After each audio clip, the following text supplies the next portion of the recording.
worship leaders, worship musicians, and those who love to worship. Today we're going to deal with a heavy topic, and that is fallen leaders in church. It's very much in the news with the story of Robert Morris and Gateway Church, but I want to take a different approach. Rather than only looking at the fallen leaders, we're going to be looking at church culture and what enables that. Let's talk about it.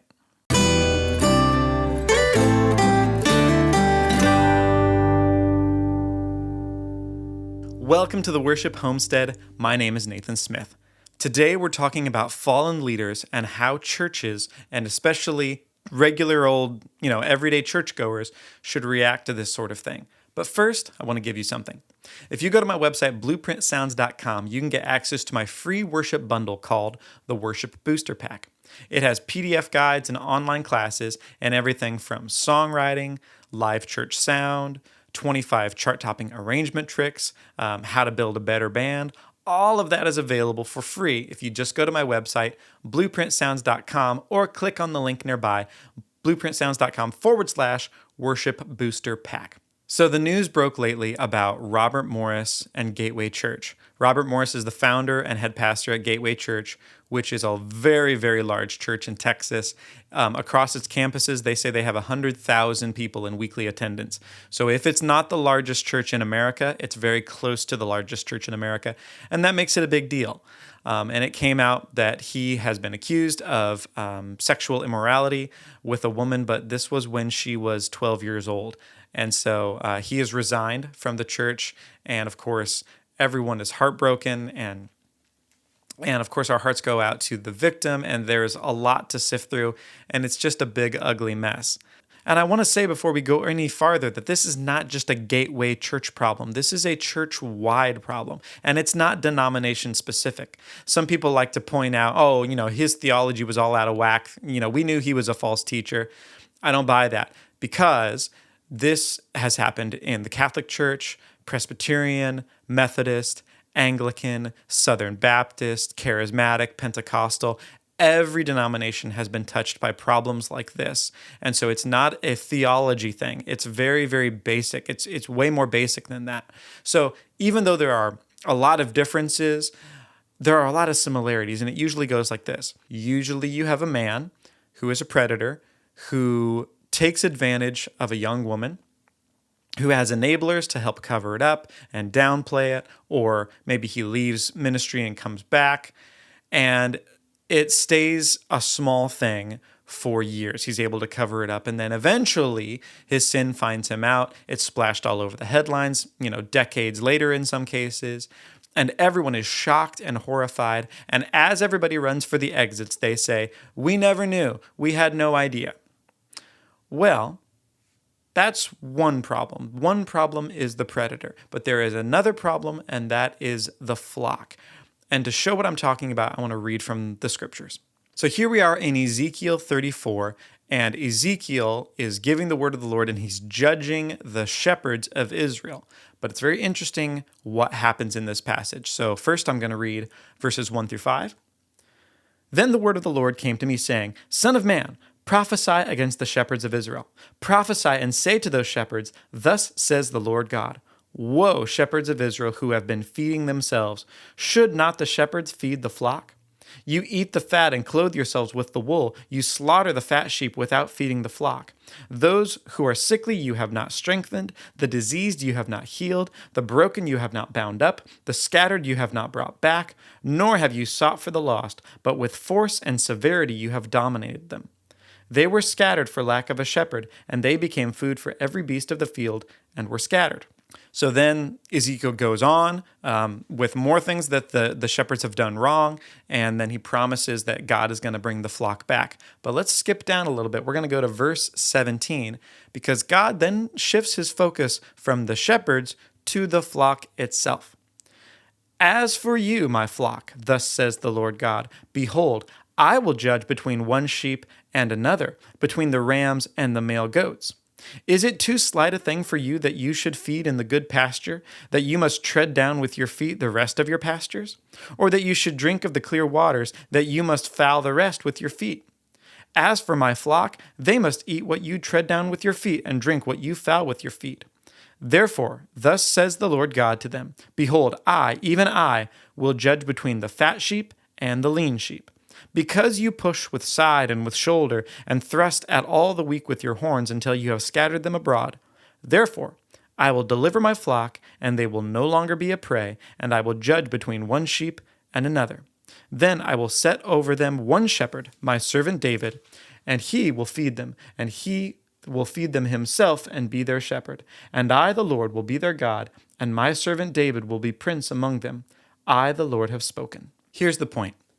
In situations like this, when leaders fall, we rightly turn our ire toward them. The guy up at the pulpit. And we think, how could this happen? How could he have done this? How could he continue to minister for years and years and years with this weighing on him, knowing that he had sinned so greatly?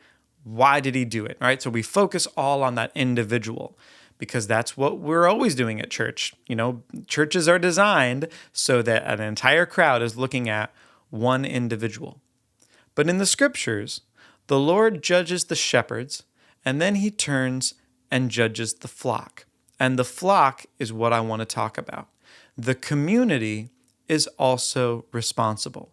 They're not responsible for the individual sin of the shepherds, but they are responsible for the culture that was created or the culture they participated in. I want to read a stat from this book called The Pandora Problem. It's by Jim Wilder, who is my favorite counselor and theologian. And he has some shocking stats about narcissism in the church. A 2015 study estimated that somewhere between 96,300 and 112,350 churches in the USA currently have a narcissistic pastor. Virtually all Christians will experience a narcissistic pastor during their lifetime. These extraordinarily high levels can only be explained if churches actively seek, support, sustain, promote, and propagate narcissistic leaders. In another teaching about narcissism in the church with leadership, Jim goes on to explain why that happens, and here is his quote. Since we typically pick leaders who can help us win, the tendency across the West and in the church is to pick narcissists for leaders. There's no way that you can explain the high rates of narcissism in leadership unless people are picking them selectively. And narcissists will promise to do two things for you.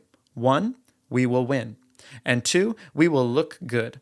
If we didn't have this tendency to want to look good ourselves, we wouldn't fall for it in leaders. This sounds almost like I shouldn't say it, but we often say to our leaders, make us look good for Christ's sake. In Ezekiel, God judges the shepherds for being cruel to the sheep, for taking advantage of them.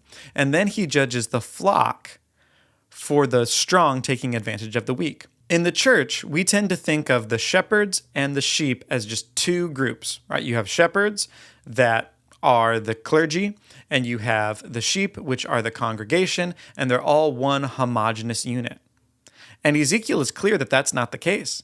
He says, I'm going to judge even among the flock because there are some fat sheep and there are some weak sheep. And the fat sheep are butting with their horns and their sides, the weak sheep, and they're taking advantage of the weak.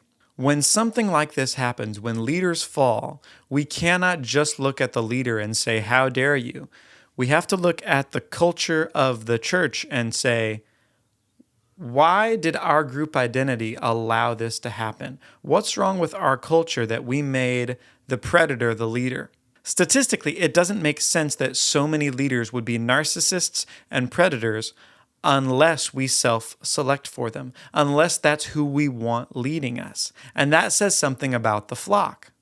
If the flock has people in it that want to look good, that want to win, we're going to pick somebody who will make that happen for us.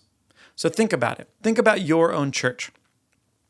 Does your church have cachet? Does it increase your social status to be attending the church that you're attending? Is your church the cool church? Does your church have strong, healthy, good-looking pastors and people who are on stage, whether it's the singers or the musicians?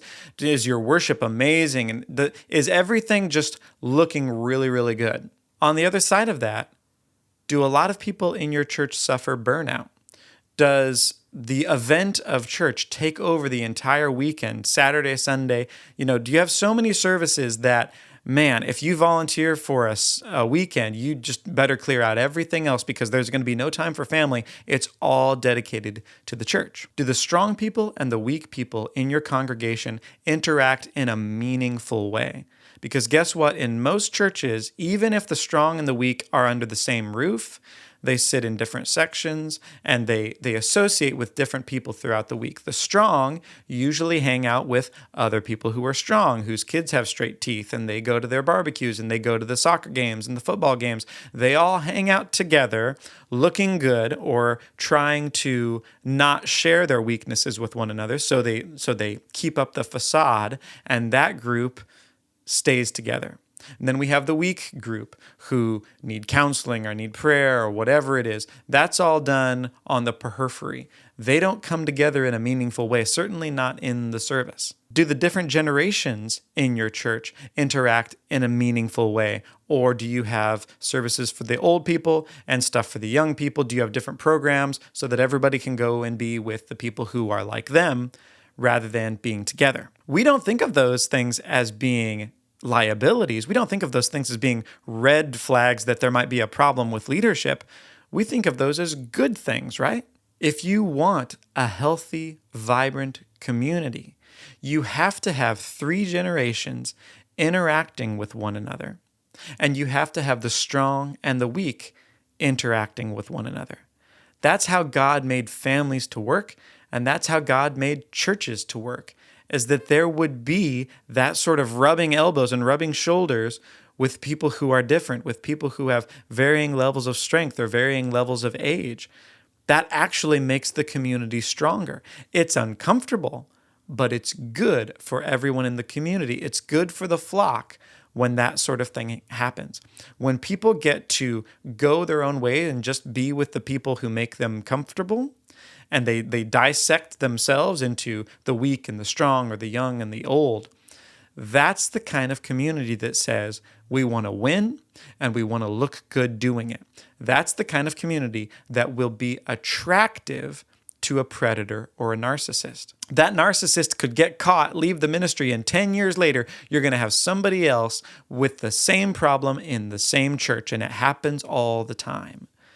If the culture isn't different, then you're not going to get a different sort of leader, even if the name changes.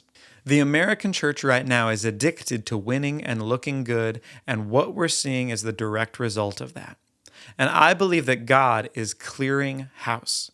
He's clearing house with shepherds with decades-old sin. Now it's being brought to light, and the judgment, the seeds are coming to fruition. Right?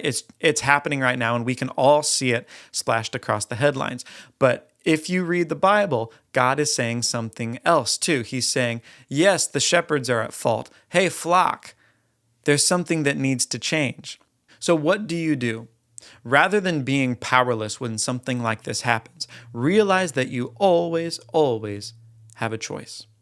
You can decide to do things differently. You can decide to start building a community that does have all 3 generations, that does have the weak and the strong together, because that's a strong group identity, a joyful group identity that will repel predators and narcissists.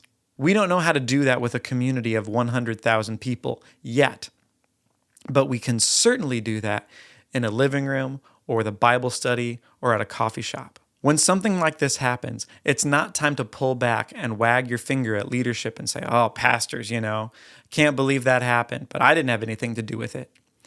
Instead, it's time to run into the fray and be life-giving to a community. Even on a small scale, you're making a difference. Hey, I hope that video helps you, and I hope that you know that God does judge shepherds and he wants healthy shepherds, but he also judges the flock and he wants a healthy flock. If you need help with your worship team, make sure to go to blueprintsounds.com/worship booster pack. Until next week, God bless and goodbye.